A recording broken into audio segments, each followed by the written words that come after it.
Hey everyone and welcome back. Today we're going to be delving into another Photoshop tutorial, and I thought that I would do a color grading tutorial because I haven't been doing too many of those on my channel in recent months, and I figured that it would be good to do another one. I always used to love doing these when I first started my channel like years and years and years ago, so I'd love to do a few more color grading videos from time to time. And in this particular tutorial I really wanted to do something that kind of has that 60s film kind of effect, or I guess kind of creating that base for a film style photo from the 60s in particular, kind of working with some more vivid kind of film colors and really showing you how you can get a color grade like that, and specifically for beauty images and fashion images, because obviously that is what I love to work with the most. That is my genre of photography. So I figured that I would do something a little bit more fun today in terms of a color grading tutorial, and hopefully you all enjoy. So we're now in Photoshop and I'm going to be showing you a few different techniques that you can use to get this kind of 60s effect that I was speaking about previously.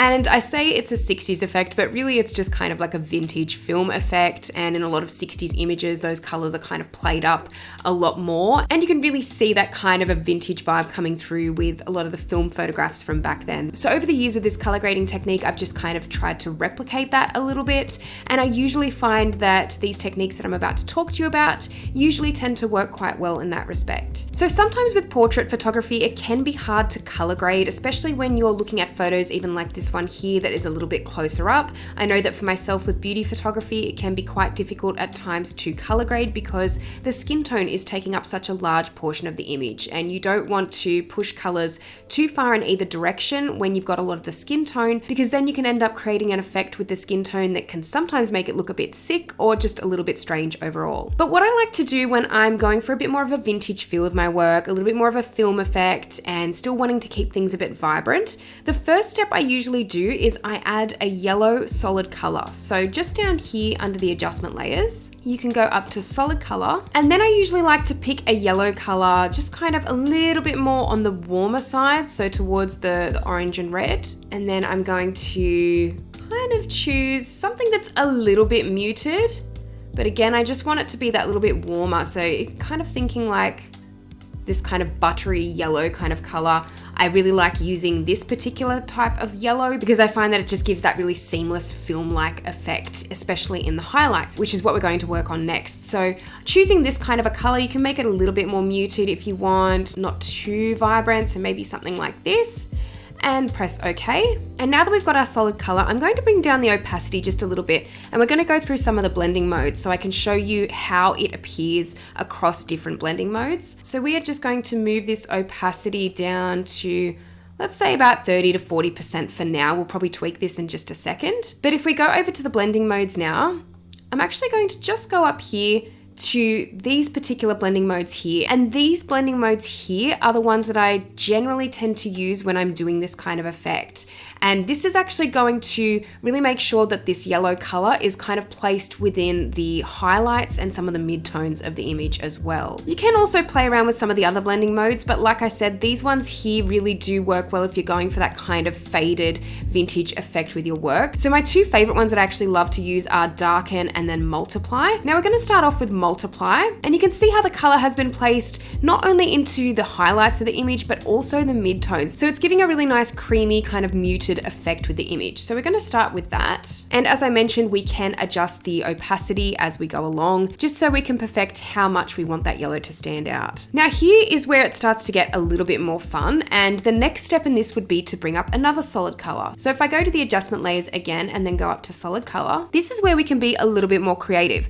So you can really use any color for the next step to add into this contrast with the yellow. And it's going to give you different effects depending on what color you choose. My personal favorite is actually choosing a blue color. Now this can be a little bit more vibrant, or it can be a little bit more muted. I'm actually going to just choose kind of like a muted, kind of a purpley blue, just kind of in this section here. And we're going to stick with this for now. But as I mentioned, you do not have to go for a muted color here. You can go for something more vibrant. You can really go for any color. And now we'll press OK. And to show you how this color can interact with what we already have applied to the image, we'll just go to opacity again and move this down to around, say, 40% as well. And again, we're going to be changing this too. But now instead of having the blending mode set to normal, we're also going to change this to a different blending mode. Now for this next step, I do find that the best blending modes to use with this color are going to be within these particular blending modes. So the lighten, screen, color dodge, linear dodge, and lighter color. But my favorite ones tend to be screen and also lighten. Lighten is actually one that I would say I use most with this particular technique. So we're actually going to click on lighten, and you can see that it really gives it that fun kind of vintage effect already, just with using the combination of these two colors. Now, one thing you can change with this coloring, and I find it's a very experimental thing to do with this, is that you can double click on here, and usually the darker you go with the color, the more vibrant the yellow will stand out, and the more this color will be placed into the darkest shadows of the image. The lighter we go with the color, like how I just had it, was really filling in a lot of the midtones and shadows as well in the image. So if you want to go a little bit darker, which I think we might in this instance, just to let that yellow show through a little bit more, you can go a little bit darker, or you can push it to be a little bit more vibrant. You can see that that's really coming through there in the shadows. And then you can make it even more muted again. But I personally think for this image, we sort of stick somewhere around the middle. So let's go for maybe something around here, and we'll press OK. And again, you can move this opacity down a little bit if you want it to show through a little bit less or a little bit more. I actually kind of like it maybe at around 30% because I don't want it to be too stand out. And then with the yellow, we can also move this down a little bit, but I think somewhere in the 30s is still going to be a good positioning for that. Now I'm going to take a quick snapshot, and we'll just do a quick before and after to show you what that's actually done. So this is the before, and then this is the after. So you can see there's a really big, massive difference there with this color grading technique. However, I just wanted to show you something very quickly. If we go back and double click on this color, the second one, when I was mentioning before that you can use any color, you really can in this instance. So if you want to use a pinkish kind of color, you can make that a little bit darker. And again, you're going to still have that kind of vintage effect. You can use a blue, and you can see that it's really starting to give that faded kind of old school film effect. If you go down to the greens, it's probably going to have a very similar kind of effect. But again, you can really adjust the opacity on this so it's not coming through too strong. You can also experiment with some of the blending modes to see what you can come up with there. But as I mentioned, I'm really happy with this particular blue color at the moment. I might just up this yellow just a little bit more. I think it's got to kind of compete with that blue as well. So let's move it back to 40 for now, and then if we need to adjust it further on down the track, we can. Now, as a final touch to this color grading technique, I like to add a curves adjustment layer. So let's do that. And then I like to kind of just move this line into a bit of an S-bend. So I make sure I put a point that's around this section and bring that down so we kind of have a little bit more depth in the shadows. And then I make sure I've got another point just at the top there, and I bring that up. So you can obviously adjust this as you need to, just so I've got that bit more of a slight S-bend. And then I usually also like to just lift up the shadows. So you can see if I lift that up, it's giving that very faded effect with the image. So let's just do that a little bit. And also you can do the same with highlights in bringing them down, and it gives it a bit more of a muted effect again. So we're gonna do that too. I think it's just a little bit dark here, so I'm just going to also move a little point in the middle here, and this will just move up into the highlights a bit more so it can look a little bit brighter. So if I turn that on and off, you can see it's just given a little bit more depth back into the image, and you can kind of adjust this as you see fit. So let's just do a quick before and after again. So this is the before, and then this is the after. So we're looking at a very different image here. Now, one other thing that I did want to mention is there's another really great way to adjust how the colors are looking in the image. And to adjust that, we can simply click on the color that we want to adjust and then double click here. So now we have our layer style menu up, and you'll see here that we've got the blend if sliders. Now, I've spoken about this before on my channel in one or two other videos, and it's a really great way to blend the layers, and especially when you're working with different forms of color grading and different layers for color grading, this is a really great way to blend those layers a little bit more or in different ways so you can get different effects with your color grade. Now you'll see that there's little pointers here, and to separate these pointers, so I mean obviously you can just move these across and you'll see that that's blending pretty poorly,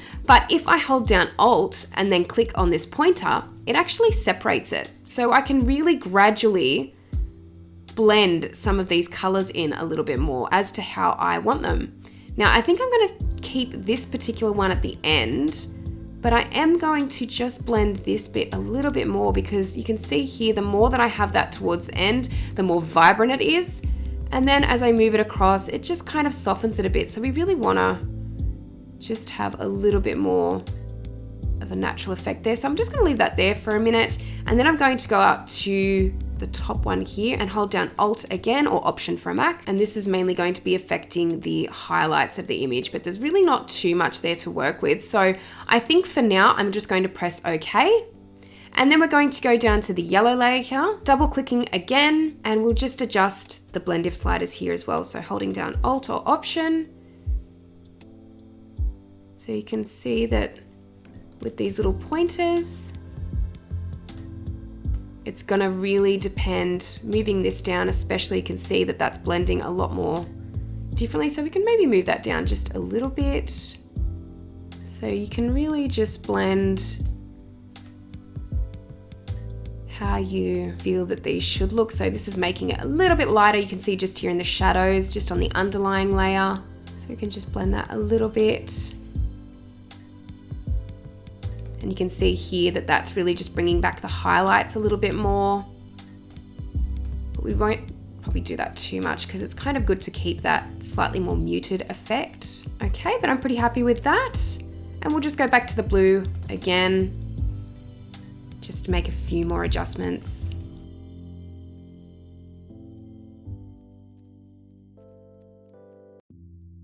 But I think overall we are looking pretty good at the moment, and pressing OK. So just doing a quick before and after again. So this is the before, and then this is the after. So we've definitely got a little bit more of a film style effect now. And as a finishing touch, what I really like to do in this instance is I like to add a bit of a grain, a bit of a film grain to it. So it really gives it that softer muted effect once again. So you can really easily do this by duplicating the background layer. Then I'll go Filter, Noise, Add Noise. And I make sure in this instance that it's monochromatic, so it will change the noise to black and white instead of having the color noise. So we're just going to do that. 11% is fine at this point, and I'm just going to click OK.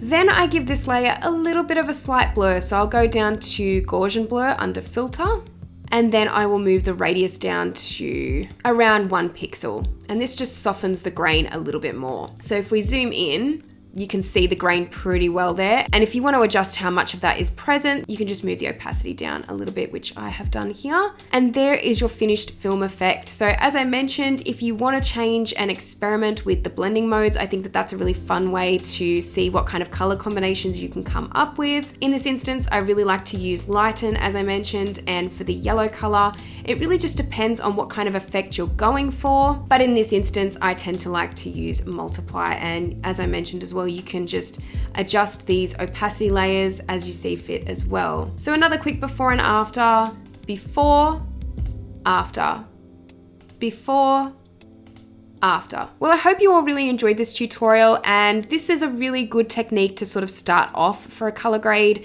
It's just kind of a good base, and you can really go anywhere from here, whether you want to add more contrast, more lighting. If you really want to adjust in other areas, you can, but if you want that really basic kind of 60s or vintage kind of film grade, this is a really good starting point for that. But make sure to let me know down in the comments section if you want to see more tutorials like this one, because I'm definitely willing to do more color grading tutorials in future. Thank you so much for watching this video today, and if you liked it, please give it a thumbs up, and if you haven't subscribed to my channel already, make sure you do, because I'll be posting a lot more in future. Let me know down in the comments section what you'd like to see next on my channel, because I'm always open to requests, and specifically if it's anything photography related, retouching related, I'd love to hear it. But thank you so much for watching this video today, and I'll see you in the next one.